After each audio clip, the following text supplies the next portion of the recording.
Hi everyone, Bernard here with the latest Citizen vlog, and it's a city past, and it's continuing my little series on this little book here that you can still get on various websites at the moment, auction sites. I won't name any particular ones, but anywhere between £4 and £5 you can pick this book up, and it's brilliant. It's called Got, Not Got, The Lost World of Manchester City in this case. Obviously I think there's other versions, other teams' versions, Derek Hammond and Gary Silkie. And of course it inspired me to do my Now Got, The Found World of Manchester City, which is me opening little memorabilia packets and stuff, post things I've ordered, and I open live with you on here as well, so please check those out on the playlists as well. So that inspired me to do this. But today it's another in the series of Got Not Got, and a lot of this stuff I've not even got it myself yet. It's certainly not in my Found World of Manchester City anyway, but it does inspire me to do it. So please, if you're new to the Citizen vlogs, past and present, obviously these are the history vlogs. I also do my current city vlogs, which is what's happening now in the world of Manchester City. Please push that subscribe button. Tell your friends, please, if you've not already done so. Please push the notifications so you know these little Citizen vlogs are coming out. Absolutely fantastic. Well, we're going to do four things. Have a look at four little things. I'm going to have a look at Joe Mercer's GB squad today. We're going to have a look at the Learn the Game cards. And we're going to have a look at Shoot Focus On. So obviously in my little inspired little bird the name Focus On, when I used to produce a little programme for my Sunday League football teams. So I'll show you a little bit of that as well. It's quite interesting. And also the Marshall Cavendish Football Handbook there, if you've ever heard of that one. Obviously if you're my age you probably have. If you're a bit younger you haven't. Right, let's have a look. First one we're going to look at is Joe Mercer's Great Britain squad, 1971. All 16 soccer star models free from Cleveland. So it was even back in the early 70s. So reading from the literature here with Derek Hammond and Gary Silkie, even back in the early 70s, those corrupt politicking jobs at FIFA were making noises about the home country's historic standing as separate nations in international football, which just happened to be pretty good at. While England chose to club together with our cousins from Celtic fringes when it came to doing PE, which we always used to be pretty rubbish at in the Olympics, how we smirked when good old Cleveland Petroleum gave City boss Joe Mercer free rein to pick his fantasy GB squad, converting his wall picks into small but perfectly performed plastic bus in the classical tradition. I do have one or two of these as well. I should have dug it up for you, shouldn't I? But yeah, I do have a couple of these from my little memorabilia collection. With the England side still ranked number 2 in the world behind Brazil, this was 1971, don't forget, in our minds at least. After the Mexico World Cup, it took barely any imagination at all to imagine a squad that included Bell, Lee and Moore, Bremner and Johnston from Scotland, Best and Jennings from Northern Ireland, and Ron Davies from Wales. Just go with the flow. Ron Davies? Who? Are you saying who? Winning the next World Cup for fun if it was a GB team. In retrospect, it seems a bit of a shame we didn't do as FIFA suggested and thrash the Blighters fair and square. Lord knows we had every chance when Mercer left City and became caretaker England boss just 3 years later in 1974. It was unbeaten, was he, or did he lose a game? I can't remember. I keep mentioning that and keep forgetting to check. Yeah, so there you go. You can see the images on screen of all the bus there. And obviously, yeah, they do look a little bit like who they're supposed to like. But yeah, that was back in 1971. So if you got any of those, let me know in the comments what you've got. Right, the next thing we're going to look at, Learn the Game. These are little cards. Again, I'll show you the images on screen. If you ever wondered how to pull or slice, or you're a golfer and ever wondered how not to pull or slice, then this 1970, this goes back to, Learn the Game card may prove personally valuable. I do remember this sort of. It's actually a bit of early World Cup build-up, being the reverse of the other thing, by the way, the petrol thing. I didn't actually ever know anyone who had a car when I was 10 or 11 years old in 1971, so it's something I would have missed out on because I had no relatives or even friends that had a car that could get me any of those, so it's something I would have missed out on. Anyway, getting back to this, it's actually a bit of early World Cup build-up, being the reverse of one of the Anglo Confectionary's curious 1970 series, looking forward to Mexico, with facts about, in this case, Pickles the dog and Hitler. There you go, World Cup oddities, Pickles the dog and Hitler, what more could you ask? Pulling or slicing the ball is a technique used to give the ball the required spin. I used to have a pair of boots that had little numbers on, and if you actually hit the ball at a certain number, you got the ball ball to do something. You had these, I think the numbers came off. I'm not too sure. I'm not sure if they stuck on now. But as a young lad, I used to have a pair of boots with numbers on, and whenever you hit, so number 1, you would send it that way. Number 2, you would slice it to the right.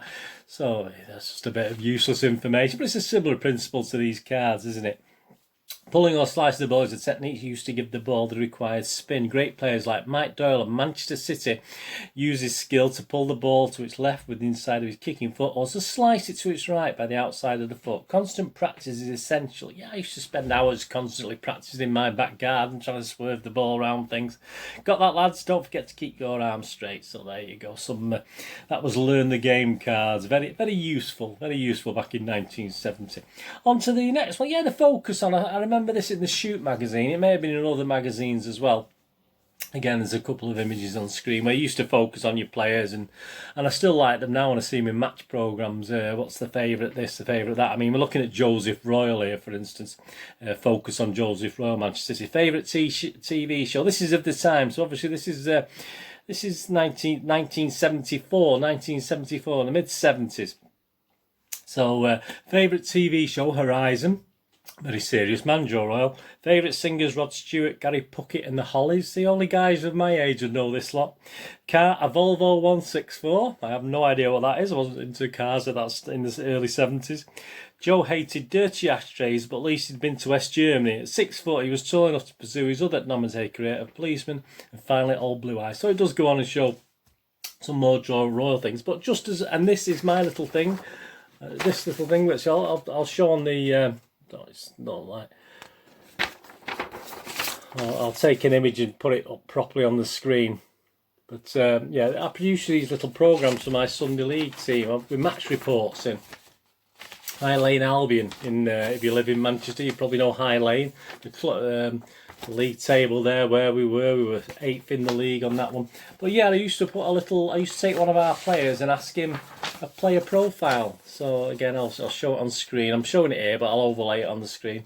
And that was Joe Moran, one of my friends. He used to work for me, actually, Joe Moran. He used to work at GEC with me, and then he came to join me in my little publishing business that I set up after I left GEC. And this is like this sort of thing. I published magazines, in the early 80s, computer magazines, etc., etc. But I used to do these football things as well. For me, not just for this team, for various things. I used to like doing things like this. So his obviously date of birth was 3rd of the 1054, a little bit older than me, Joe. Place of birth, Collyhurst. Height, 5'6". Weight, 8 stone 12. Married to Patricia. Children, none. Previous amateur club, Browns. Favourite other soccer team, Manchester United. Not talk about that. Favourite other player, any hard man, e.g. Joe Jordan and Jerry Gow. How long with High Lane since it was founded? Most memorable match versus Cheadle Heath United, who we beat in the 1979 Stan Hampson Trophy semi-final. Biggest disappointment, losing to North Park in the semi-final of a previous year's trophy. Personal likes, films. Personal dislikes, political programmes. Favourite TV programme, Kenny Everett TV show. We're all there with you, Joe. Favourite actor, Charles Bronson and Clint Eastwood. Favourite actress, Ursula Undress, and I don't know if he said undress or me, I put under my humour, wonderful. Favourite newspaper, the Sunday Express. Favourite music, the Human League. Which person would you most like to meet? Bert Scroggins, because I've heard a lot about him but never seen him. That's obviously a joke at the time within the club. If you didn't play for High Lane on a Sunday, what would you be doing? Probably something rude. So, I mean, there you go. That's just taking the focus on from the shoots, and I used to put it into my little match program. So yeah, I used to love those, and I still do. I still like those focuses on things that some clubs do in the programs now, and I also like to see what people watch on telly and what they like and what they don't like, etc., etc. Just rubbish, but I like it.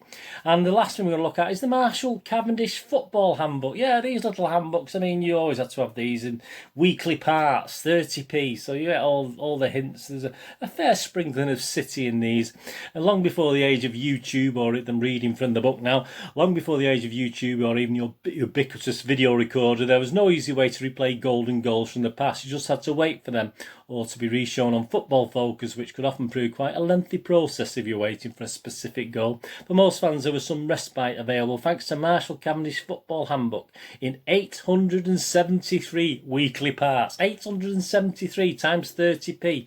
So what's that? £87.30. times 3. About 250 odd quid, 260 quid. Yeah, about great value for money. 873 weekly parts on there, smashing arrow and dotted diagrams which trace a build up to a goal in stunning time-lapse imagination vision, complete with added slight confusion. Yeah, because the players, as you can see from the images, used to appear quite a few times. It's just like being there as Peter Barnes beats Spurs practically single-handed. First Peter takes on Steve Perryman, then knocks it through to his twin, who takes the same player on again, and Ozzy Ardiaz too. Next, Barnes beats a slide tackle by, you guessed it, Perryman, before passing to the fourth of the Barnes quads, who smashes an unstoppable shot past somebody called Mark Kendall. On reflection, it's probably one of those goals where you had to be there, and I think I was there. I think I was there, that one. Yeah, so that was a Marshall Cavendish football handbook. 873 weeks at 30p. A real bargain. I did get a few. I don't think I got all 873, but I did own a few of those. Anyway, that's great, wasn't it? Yeah, I mean, as I say, the Joe Mercer GB squad. No, I do have some now. I've bought a couple since the City players, of course. I'm not going to buy the other rubbish. Learn the game cards. I do remember them, but I don't know much about them. Obviously, the focus on I love and still love to this day. And the Marshall Cavendish football handbook. Unfortunately, I don't have any copies left now. They've all gone. I might look on the internet and see if I can get an old copy of one and share it with you in the near future. Anyway, I hope you enjoyed that, please. And please check out, as I said, check out my little sister vlogs, the Not Got Now Got the Found World of Manchester City, where I look through memorabilia, mainly programmes, but obviously little bits and bobs as well if they come up reasonably priced, because I'm not going to pay fortunes for stuff. You know, I'm tight. You know, I'm just going to be very careful what I spend. I have to pay the bills. So there you go. Please check that out. Please check my links on screen as well. If you're into movies, or you know someone who's into movies or TV dramas, etc., don't forget I do my little vlogs on movie and TV and information vlogs on DVD releases and cinema releases, etc. So if you know someone who's sat there with you now while you're watching me and they're watching something on their tablet, tell them and get another subscription to me site for the TV and film side. It doesn't have to be Manchester City. You can look at that as well. Thanks very much. Please check out my little website as well, moviegamenostalgia.com. Old and rare DVDs, movie posters and board games on there. That'd be absolutely fantastic. Thumbs up to you. Anyway, until we meet again on another citizen past or present, please take care of yourself, take care of your friends, take care of your family. Let's all look after each other. Until we meet again, as Bird is saying, bye for now. Thanks for watching. Stay safe, Blues. Bye-bye.